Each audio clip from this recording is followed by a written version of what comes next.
Hello, greetings Go fans. So today I thought we would look at something kind of fun.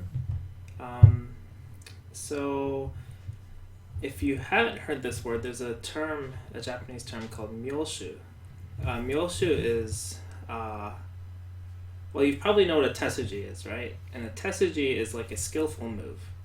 A Myoshu is an even more skillful move. It's like a brilliant move or a miraculous move. So sometimes when I'm feeling, so recently I've been feeling kind of a little bit out of go. Haven't really been playing much, and so sometimes I want to be inspired by Go, and I feel like that helps me play. So I have a collection of games that I like to go over that I think are really awe-inspiring games.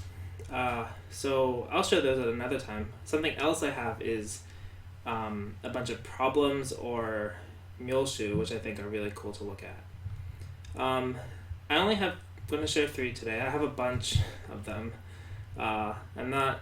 Some of these are probably not famous. They're and when I saw them, they were not as brilliant. I mean, they were very brilliant, but like compared to where I am now, the feeling's a little different. Okay, so this is the first board position, and actually, what I like about Myoshu is like they're all brilliant moves, but they're all different, or they can be different. They're all different in different ways. So on this board, I think all of these I have set up are black to play. And the question is, what should black play? If we look at the board, there's a bunch. Black has taken a bunch of territory on the right, lower right, left, kind of upper left, and can maybe get something there. White really only has the top side. So if black either outruns the top side, gets more than white can there, then black could do that. But it seems a little difficult, right? If black just encloses here, white could like lean like this, and then have all sorts of tricky ways to try to enclose a large amount on the top. That actually doesn't quite work, so maybe just here. But the top can grow quite large, and then black's territory might not be enough. So black has to do something more direct. I think I didn't write down who was playing these, but I think this game is Shugo, but I could be wrong. So the move that black plays, if you see it, you might not think it's a brilliant move until you see what happens after. So first black just pushes in here and plays this probe. And this probe is a really good move because you're asking white, okay, are you going to defend this way or this way? Which move will you play as white? If you play this move, then black extends, white goes here. Black gets to make this exchange, and don't play this Atari, you don't want to help white. A lot of players will say, oh, just play the Atari, it's free points. If you connect, you get profit. If later white takes it, then you can Atari back. But actually this is not a good move. This is Ajikeshi because you have a cutting point here that you can aim at. So basically you created this cutting point and you got this move in Sente. So this is too good for black to just get these moves. Especially because if you have a cutting point at F15, now it's very easy to reduce because white would have to defend this cut. And then you could, keep moving in. So white being a professional, these are all professional games, which makes sense because they're Myoshu. If white defends, then what is black's next move? Black is trying to use this cut because if you extend, you have some aji, right? White would defend and then black turns. These are kind of forced, but now there's not really a good move for black. You could jump, but can you really live here? No, not really. So what should black play next is the question. Well, if you read up to this shape, you notice that, oh hey, I need something on this side that can help me with these stones. But even if just putting a stone at L17, Not really enough. I still get cut. Oops. Not really enough because I can still get cut. So I need something even closer. I want a stone like at K17, but K17, if I go back to the original board and I play K17, that's gonna just like white'll, oops, not there. White will just, totally lock off that side, so that's not really good. So what should I do? Oh, you know what? If I play a little higher and white plays here, then this is just a really good reduction for me. I can still aim at this cut, and I can run out. Oh, that's easy. And if white goes on top, then, oh, well, I still have this space I can work with, right? I still can, like, use some tricks here that might be more, easy to connect. So, actually, in the game, black does play here, and white Han is under. Actually, if white Han is over, it is indeed quite easy. Black wouldn't play here right away, but would Han it back. And now it's kind of difficult to kill this. There's so many cutting points, and the corner is in danger. So, white Han is under, and black cross cuts. Now, white could just Atari here, but then black will treat this similarly to when white descended, and treat these as forcing moves to help erase white's potential, and there's still a cut here. So if black Ataris and white connects, black connects, then white needs to defend this cut, and then black can extend, or if that's a little heavy, then jump. Right? And white is actually being really reduced at the top, so black is super happy about this. So white resists, and now the following sequence is pretty much forced. Black doesn't want to Atari this way because you can't really, you could give up these, but it's not clear if these stones can live or have enough use. And if you go the other way,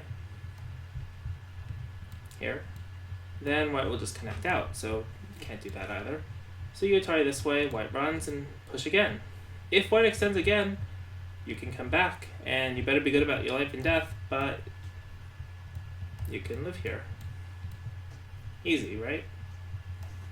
So white Ataris, and still wants to separate black, because if you extend, let's see, how many is this? 6 in a row? But this 6 is in Sente, because this cut is pretty severe, and the corner is in danger, so white would have to defend the cut somehow. And then you have 7 in a row, and Sente, so you can live. So white defends that, and black Ataris and attaches. And then now this is basically just Sabaki. From here, there's not really a Myoshu, but if you are a weaker player, you would definitely think, wow, black is doing some really cool stuff here, because they're... I don't know about you, but for me, whenever people do this kind of Sabaki, like light technique shape, it seems like kind of magic. Kind of like magic. It's really cool. So black just makes these exchanges.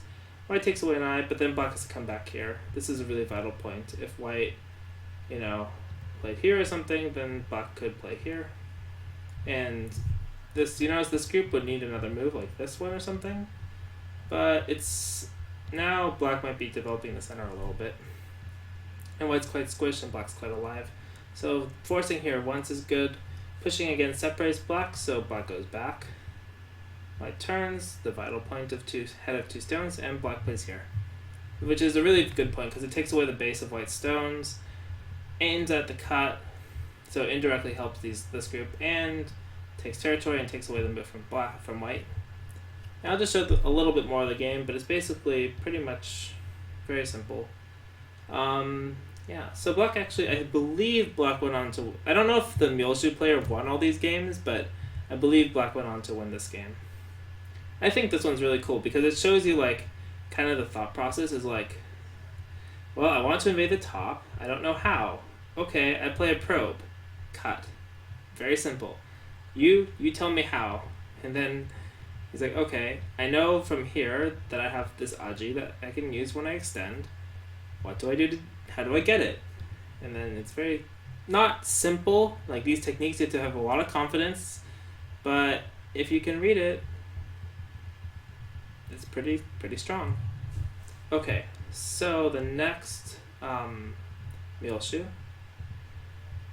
is this one. This one, I'm 99% sure this is Katamaso, who many players will know as a killer of Go.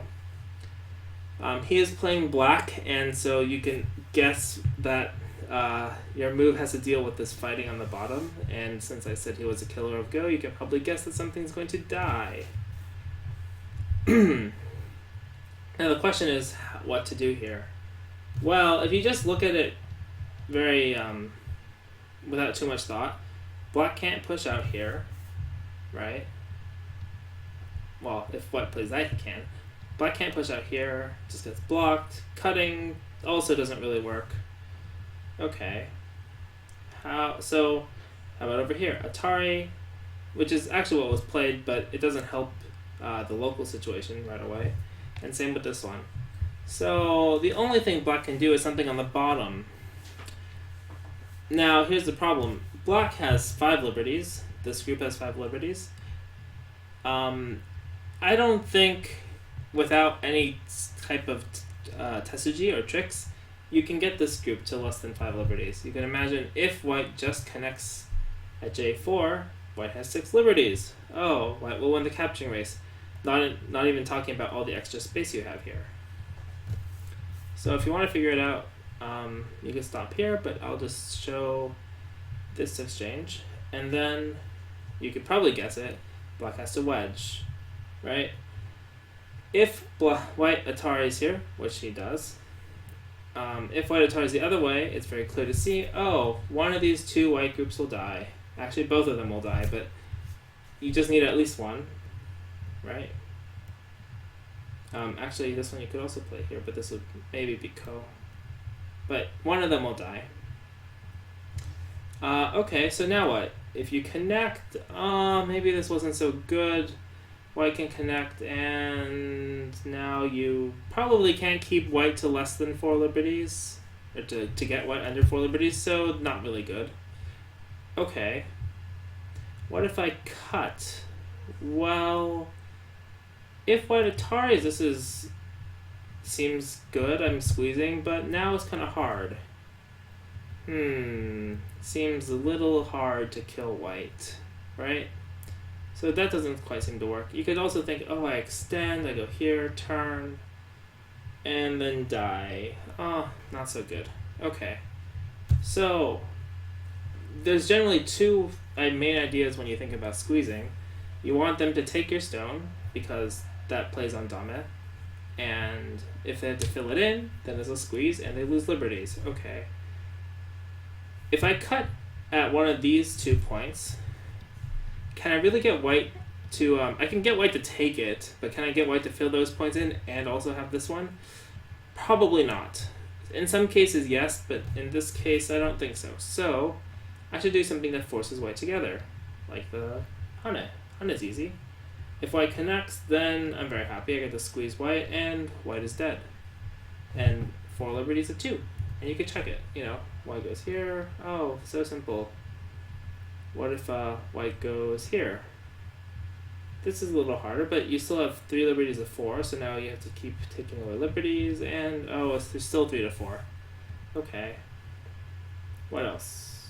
Seems like everything else is pretty clear. This is a ladder. This just gets Atari'd. Pretty simple. Okay, so that's great if white takes your stone, but white might not take your stone. Okay. Now what? Well, if I want to force white to capture and connect on this, now I definitely need to cut. Alright, I need to cut. Before, this wouldn't work so well because white wasn't pressed, black didn't have this exchange, so white wasn't forced to connect, but now it's connected, and white can't capture, right? This is very simple. So white Ataris, and black extends. Very simple. And now what? Well, if you go here, then it's very clear that, you can squeeze and capture like before. So you have to take the stone. And now, this is the point. Up to here, most players probably can read it. Most, maybe single-digit Q, low-down players can read this. This part is the part that's hard. Can you read the rest of this? This is where the Myoshu element comes in. Because if you just want to play here, well, white Ataris and not much. Okay. This way doesn't really work. if I go here, I just get blocked. Okay. Or even worse, white forces this and then 10x up. Not so good. Okay, so how about on the other side? Well, pushing this way doesn't make any sense because I'm hurting my 2 stones. Jumping leaves cutting weaknesses, right? Very simple. Actually, this one might not be so simple. I'll have to push the other way first, but it's still basically the same. Actually, well, I can just Atari and capture these 2. So not so good. And actually, that gives you a hint. If you can just get captured, then you have to play something tighter. But can you stop white from running out? Turns out, yes, you can, because at this point, white can't keep going here, right? That'll get white killed, so white has to Atari. And then Atari take... Oh, wow. Somehow black managed to capture half the group. It's really tricky for me to read this kind of thing. Like, I can do it now, but for a long time I had a hard time reading this kind of situation because it's in many ways like a ladder. You keep removing liberties, but it's not moving in a single direction. So this kind of Myoshu is really, really incredible, especially because it comes up in a real game, right? Like, this looks like a Tsumigo problem, but could you find it in a real game when you're playing it? Maybe, but it'd be difficult, right? And clearly black went on to win this game because after this, white really only has the territory here and like 5 points here and 5 points in the middle here. I don't count the 4-4 for anything. And black has this area and the corner and the captured stones. So black has a good lead and won this game. So yeah, and then for the last Myoshu, I think this one's probably the most interesting of the 3. Actually, I thought the first one's really interesting because it shows you like a thought process and how to like. It's not like you're playing against a computer, right? When you play Go, you are really playing against a person until AlphaGo takes over the world. But until then, you're really playing against a person. So things like probing, like, it makes sense if you play against a computer and you say you probe the computer, but when you play against a person, it makes even more sense to me because you see how they move and how they react. This board is not a probe position. This is a direction of play position.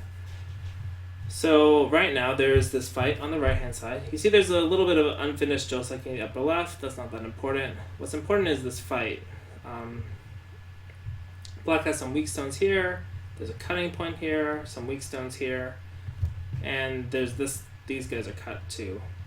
So what should black play? Well, if you're a normal player, you might think, okay, I'm black. My stones are kind of okay, but, they seem kind of weak. Maybe I will push up and then, capture, make myself a base. But this kind of seems kind of annoying because white can force here and then, just move into the center, make decent shape. Maybe this one.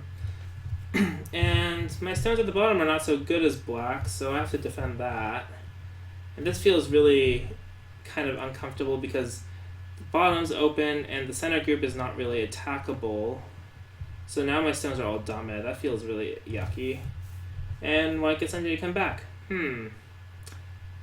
This game is playable. I think white might have a small advantage. In terms of points, you see that like both sides have very little of anything.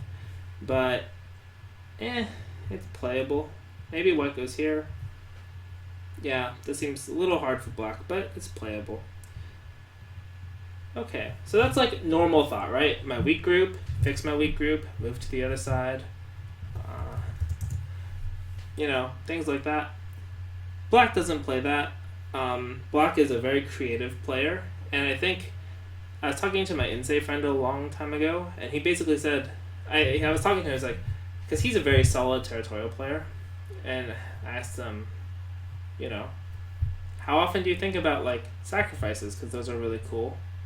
And he's like, why just every move I think about if I can sacrifice all my stones. I'm like, all your stones? He's like, yeah, all my stones.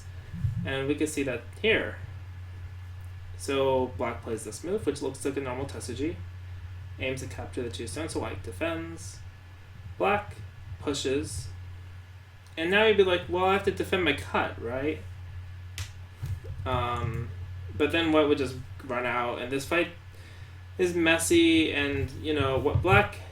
If you're a weaker player, you might say, well, this is kind of fair. White has nowhere to go, but if you're a stronger player, you say, no, white has a weakness. Black has all these weaknesses here. This group can fall under a counterattack once white runs out enough, and black's group is also weak. So, no, it's not really even. It's really bad for black. So, what do? You give up your stones, right? It's very easy. Oh, you know, I didn't want to save them anyway. I just gave white 20 points. But you notice black has developed this really nice relationship on the whole left half of the board. And white still has to save these stones first. So white comes out, and here. And the next move, can you guess it? It's not connecting. It's not the tiger's mouth. It's the net. It's a very clever net, because black isn't trying to capture this group. Black can't capture this group. But black is trying to get more forcing moves. And so this is the most severe move to get more forcing moves. And so white goes like this. Oops, I think white captured. Yeah. Black takes, because it's quite big. If white goes here, it would be sente later, so it's almost double sente, which is huge. And black makes this incredibly strong shape. Ponoki. White defends. Black pushes, because white, don't want this stone to run out and cause trouble on the right. Defends. And you notice, okay, white got 20 points. Quite good. But black secured his group over here and has this enormous wall, which works basically with all the stones on the board, right? All the white stones are only on one half of the board. I think this one is, out of the three, one of the ones I like the most, because it just shows, like, the move itself is not hard to find. Anyone who's done a fair amount of Tsumigo or Tetsuji practice will say, oh, there's a weak point here. But then they'll say, well, I'm a fairly strong player. I can read this. And I know that, oh, I'm going to get cut. Oh, I don't want that. But if you're flexible and you're thinking and creative, you could be like, no, I can do that. I can give those up and make a half-board wall, settle my group, and have a really good position to win the game. So yeah, I thought these were like, maybe you're getting bored of playing your same old things, but the ideas of probes and sacrifices, and the second one was just killing a dragon, which is not the most elegant or sophisticated type of move, but it's in its own way kind of interesting. And so that's part of the reason I shared this, because recently, yeah, I thought this would be an interesting, not there by the way, interesting short little video on types of stuff you could do and go. And yeah, okay. See you all next time.